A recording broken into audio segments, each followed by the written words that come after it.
Hey, welcome back to Raising Well-Nourished Kids. Today it's myself and Saoirse Harding, so George's daughter.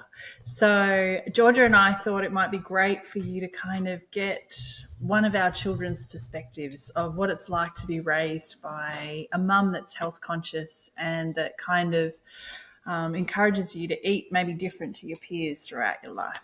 So, Serge, I'm going to ask you some uncomfortable questions. That's okay. First of all, how old are you? I am 20 at the moment. You're 20? Yes. Mm-hmm. And I guess you were raised by mum. Yes. She's a pretty health-conscious parent. Yeah, definitely. And she's always been invested in finding and giving you the best food. Yes. So how was that? Like, how has that been? Like, if you think of, let's go back to maybe, let's start when you were younger. Yeah. So maybe as far back as you can go. Yeah. So I guess I feel like when you were a younger teenager, you have mixed emotions about this because I feel like when I was heaps younger, obviously I noticed my lunchbox was very different to a lot of my friends and a lot of my peers.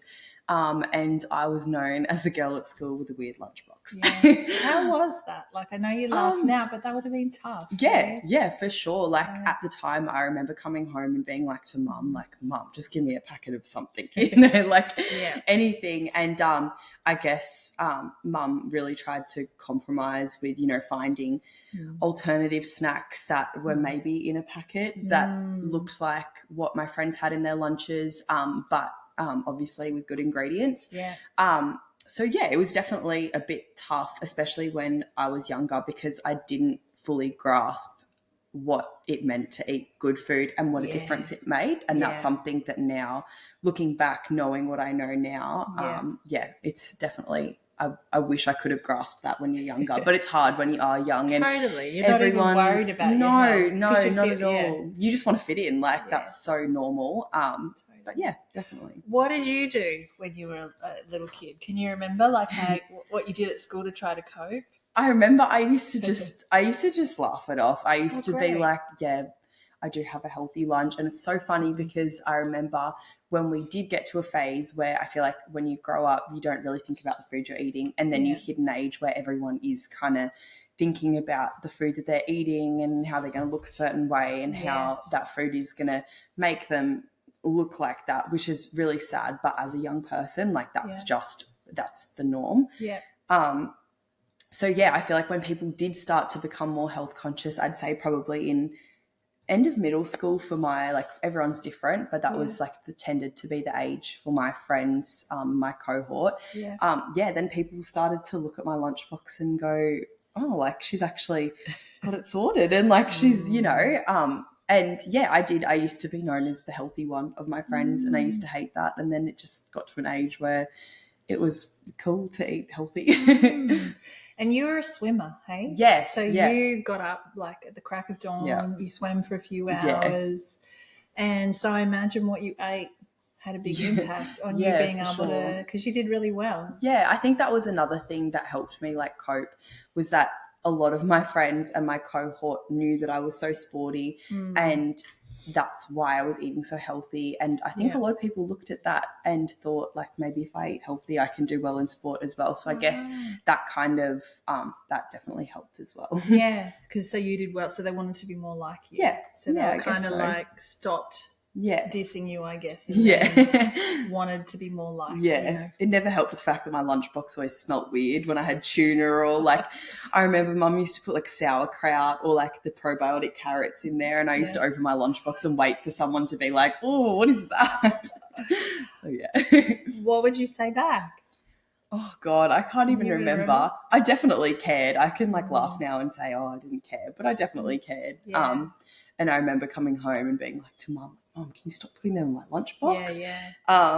I kind of remember actually. I remember your mum and I having chats. Yeah. Because this would have been about 10 years ago where you were you're really struggling. Yeah. And your mum really kind of racking her brain about how she can support you but keep feeding you well. Yeah. It was a hard one. But you definitely hit an age where it's just I feel like it is a little bit of a phase that you go through. You're not happy with anything when you're going through that weird teenage phase and everything's different, and those experiences of having a different lunchbox and having kids make fun of you. Yeah. How do you reckon, do you reckon that's made you more resilient or more able to kind of stand in your own truth? Or Yeah, I guess so. I feel like it would definitely be a factor. I mean, naturally, I'm a pretty stubborn, resilient person. But yeah, definitely. Yeah. It's cool, hey? Yeah, And it is good. I remember your mum going to the school and doing the healthy lunchbox challenge. Yes, and I remember it was for a health class for the girls in like a few grades above me. Yeah. And I thought that it was just like so cool that she was like speaking to all the older girls, and it was like my mum going to the school.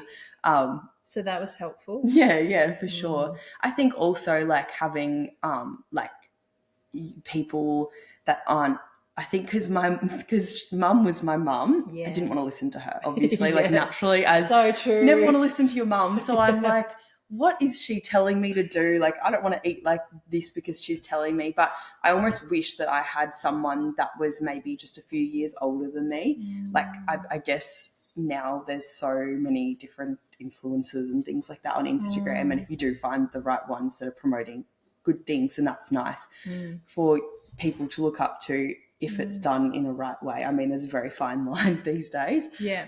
But yeah, I almost wish that there was someone that had been through that and that was like a little bit older than me that could talk to me about it, because I feel like I would have listened to them, because no one wants to listen to what their mom's doing. It's so true.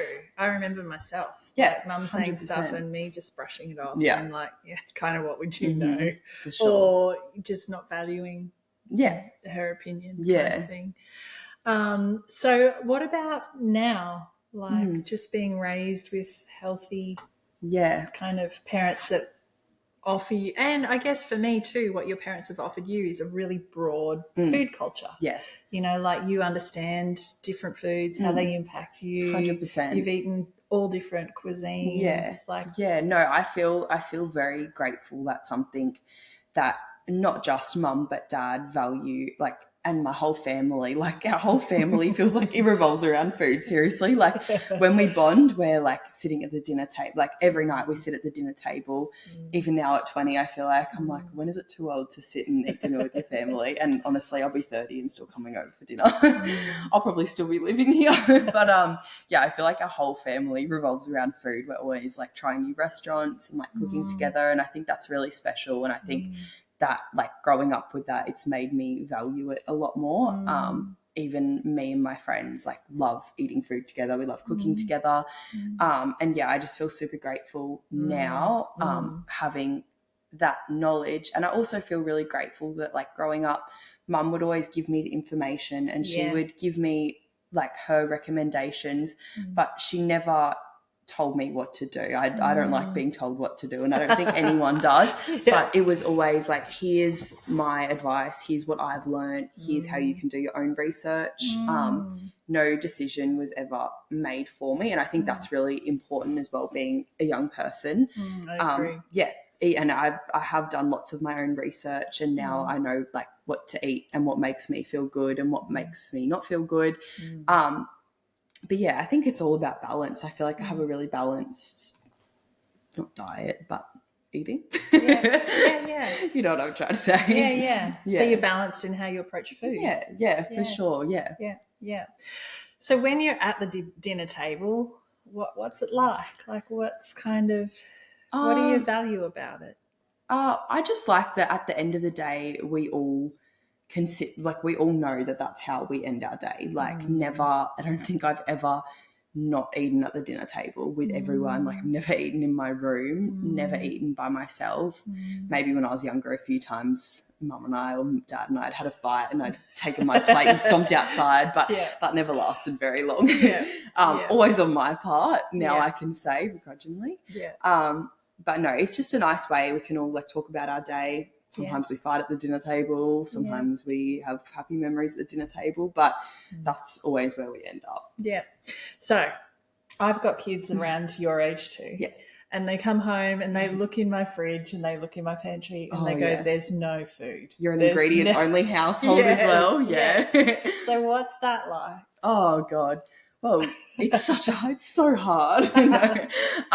No, definitely. I reckon, I can't even count the amount of times that Jessie and I have said, why do we live in an ingredients-only household? It always seems like there's so much there, but nothing to just grab. Yes, because and when you're hungry and you're... Yeah, no one wants to whip something up when they're hangry after school.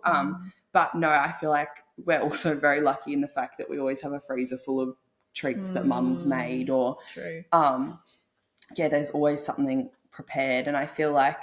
But I've seen you too whip something up. Even... So you've got those skills, which 100%. I think is really cool. Yeah, for sure. Like, I've seen you go... and then find the eggs and the salmon. Even if there's no protein, can of tuna, boil some eggs. Like there's always something, and it's nice. It's so funny because I went traveling last year, but my trip before that to Europe, it was so funny because we just I think that really came in handy because there were some nights where we were like, God, we can't afford to go out for dinner. So we'd go to the supermarket or the market and we would just grab a bag of leaves and all this stuff, and we would just whip something up and we would make it last. And I think that definitely comes from being an ingredient only household. Yeah. I mean, Jesse's fairly hopeless most of the time, and he manages to cook himself breakfast and a snack. So I think that is... I've seen him. Yes, and he's always walking around scratching his head. So for him to do that, I mean, that's saying something. Harsh older sister. So when you look back, kind of, is there anything you wish mum and dad had done different? Or what would you advise other parents of younger kids? What do you reckon might have been more helpful? Looking back now, I don't think they could have done anything different. I think now I can appreciate that. At the time I didn't. Yeah. I think I would tell parents that your kid might hate you for it now, but as you get older and as you learn more about yourself and just everything and do your own research, I think you realise that obviously your parent wants what's best for you. And at the end of the day, I really admire that all mum wanted was for Jessie and I to be really healthy kids, and we are really healthy kids. Yeah. I see it we never or hardly ever get sick, and I really do think that's a testimony to how healthy and robust we are. But I would also say I really appreciated having options when I was younger. I mean, no one wants to be... It's hard because obviously I'm not a parent, so I don't know, but I'm guessing as a parent, your instinct is to yeah. But I really do value, and I did value having a choice, and for obviously within reason, but more so here's my advice: do your own research. I think that's so important because I think I learnt a lot by going and researching and looking into things and discovering it on my own. So I imagine I know my kids, they'll go out for a weekend and they'll eat crappy food and they'll come home and they'll say, Mum, I feel like crap. I just want to eat. So just even having that opportunity, where 100%. You've got that freedom to go and have a weekend of KFC and then 100%. go, it's balance. True. So what are you grateful for? With just in general, or well, I guess more in having mum and dad as parents. And I'm grateful for their patience. That's what I'm grateful for. Nice. I imagine I wasn't a very easy kid because of the stubbornness to tell what to do and to advise and to try and help, but I appreciate their patience along the way with teaching me and for bearing with me through all the moody phases. Even now, I'm 20, I'm still moody. That's beautiful because it does take patience. Yeah, 100%. It's again for the younger parents out there that are just hitting those brick walls where you're like, oh gosh, this feels so hard. I guess you're saying stick with it. 100%. It's so funny because now I feel like I'm through that phase of being a moody teenager and Jesse's hitting that phase and now I'm watching it from an outside and I'm going, oh my goodness, he's I must have been a nightmare. Like, I'm like listening to how he speaks and like deals with situations, because when you're in that like headspace, you're not rational. Yeah. And I like, Yes. I look at that and I'm like, oh, was I like that? And Mum's like, Saoirse, you were worse. And I'm like, I'm so sorry. That's like horrible. But yeah, it's funny now looking back and looking at that with Jesse. He's going to kill me. Yes. Thanks, Saoirse. That's all right. Thanks for having me on. Not at all. Anything else you want to add before we finish? No, I think that's it. Awesome. Yeah. Thanks heaps. That's all right. Thanks,